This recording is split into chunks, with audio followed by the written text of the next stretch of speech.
We're back with Bobby and JJ Radio. If you just tuning in, we were talking with Albert Cantu with CPS Energy and Don Rackler, the founder of John Wayne Heating, Cooling, Plumbing, and Electric. We're going to just continue where we left off. If you missed any of that first part, do not cry. You go to BobbyandJJRadio.com. We're on YouTube. We're on SoundCloud. We have iTunes channel. Anywhere you want to hear it, you can hear it. And Albert's so good looking like Don is. They're going to be on YouTube soon, and he's gonna sweep the nation. How crazy! I think probably what's going to happen is once people see that, oh no, it's over. Your subscription, your subscribers, rather. Triple. It's just going to at least. So we were talking about some settings, some settings on some appliances and stuff. Yes, Albert, what about my fridge? What do I set it? You know, the refrigerator is one of the things that people don't really think about because it's on all the time and it's running all the time.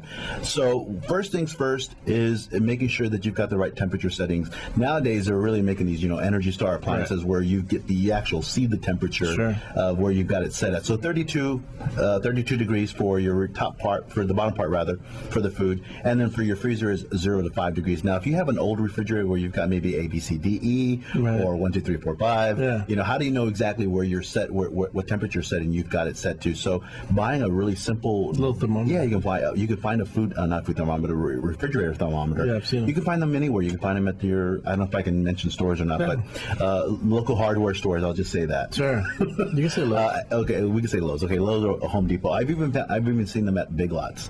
Really? $1.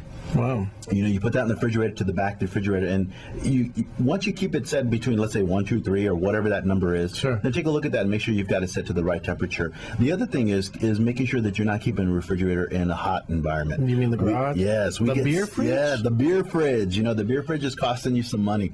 I kid you not. One time I went to a customer's home. He had an upright freezer in the garage. Went out there. I was doing a cost of operation for him. It was a formula that we have that we use to figure out what it costs to run per hour. Go out there to the garage, open up the freezer, and what do you think I find in it? Root beer. Not root beer. It was empty. It's on, and there's a body in there. No. Yeah, a body. Wait, what? A body. And so I just took off running. Was it a small person? No, I'm joking. Oh. You got me. You should have seen your face, G. Yeah. Like he was at my house?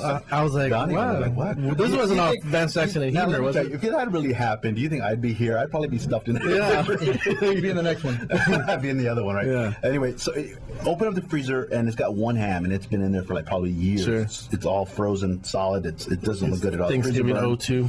Do cost of operation, costing them $35 a month just to keep that freezer in there. So you got to know, if you've got a freezer that you're trying to maintain 0 degrees, and you're keeping it in a garage that's about 125 degrees, you got to know that freezer is going to be running and running and running. So we really try to tell our customers, if you can afford to, put that freezer or somewhere in a climate environment. They're not designed to be outside or in a hot garage. That's just not how they're designed. So it's going to cost you more money to keep it that way. So Don, the other thing is make sure that about once a year you slide that fridge out and clean the condenser off the back, because they get covered in lint, and that's just like your outdoor unit being covered in dirt and what have you, because it's got to dissipate that heat. So clean that once a year, vacuum it off is it's really important, and we usually tell our customers try to do that at least twice a year. Right. Is vacuuming those coils, because again, all that debris. I'm guessing, and I'm not real knowledgeable on this, but I'm guessing that it's sucking some of the outside air in and cooling it, and you're circulating the air that's in the house. I mean, it's got a condenser coil over there. It's got to dissipate that heat that's in the refrigerator. So it's got to cool itself. So that sounds like that's kind of like a maintenance that you have to do for the fridge. Is there maintenance for a water heater?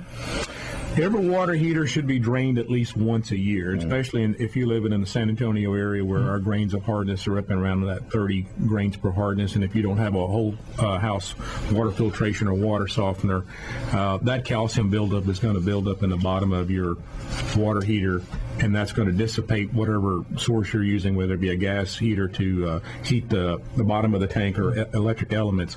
They're going to get coated, and it's going to take them longer to heat that water and cost you more to operate, and shorten the life of your heater. And so, Don, let's run through some of the things for regular maintenance on HVAC. So you should get a licensed professional, like Albert said, twice a year.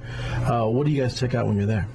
Well, typically we check everything on the outdoor unit. We're going to make sure that outdoor coil is clean. That needs to be cleaned once a year. Sure. We're going to check the refrigerant levels because the refrigerant level is very crucial to the system operating at its maximum capacity and efficiency. Right. So the charge has to be right. We're going to look at all the electrical components, make sure everything is intact. There is a contactor in there that comes on like a big relay that starts that compressor over time.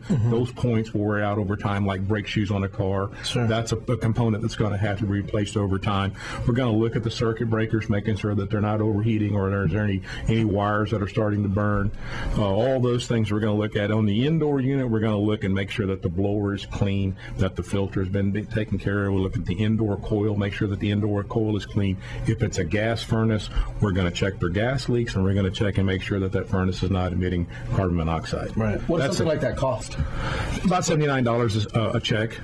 Yeah. We also have maintenance plans, that you can, as low as $14 a month. And you get a lot of extra benefits there as well, discounts on repairs, premium service, those kinds of things. Right, and I actually have that service through through John Wayne. Sure. So I'm a customer as well. So And a friend. and a friend, yes, for sure. But yeah, and it really does save a lot of time, Sure. when you're on that kind of program, because it's almost worry-free, so to speak. Yeah.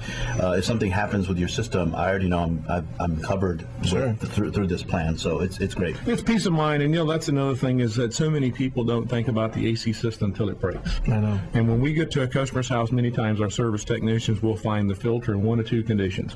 It'll be brand new, or it'll be plug solid. Yeah. And it's brand new because when it went was out, just plug that's solid. when they went over and changed the filter. Yeah. Well, too late. Yeah. You're too late. Sure. So if you're on a service plan, hey, we take care of all those things for you. We remind you, hey, this needs to be done. Right. Take care of it. If you'll maintain your system, it'll save more money, and you'll prevent costly breakdowns. What about I know the primary and secondary drain line. How can you maintain that? Well, and I'm glad you brought that up. We used to tell people to pour bleach down their drain, and we have now found out the manufacturers that came back and told us do not put bleach in the drain because it can cause coil failure. There's been a problem for the last 4 or 5 years called pharmacary corrosion, where these contaminants in the air would actually attack the coil and cause premature coil leaks, and they're saying that Clorox is one of those contaminants. So the best thing to do is we use a bio-safe, like a detergent, we put in there, and then we flush it out with nitrogen. You just blow it out. Blow it out. Okay, that makes more sense. Well, now I got to stop doing that. Okay, so we're going to take a quick So break. do I. I know. We're going to take a quick break, and we're going to come back with Don and Albert, and we're going to talk about some of the CPS rebates that are available that a lot of people don't know about. Again, this is Bobby and JJ Radio. You can find us on YouTube, SoundCloud, our Facebook page. Like us, ask some questions. We can get them to Don and Albert, and they'll get back to you. We can answer anything that we don't cover today. This is Bobby and JJ Radio.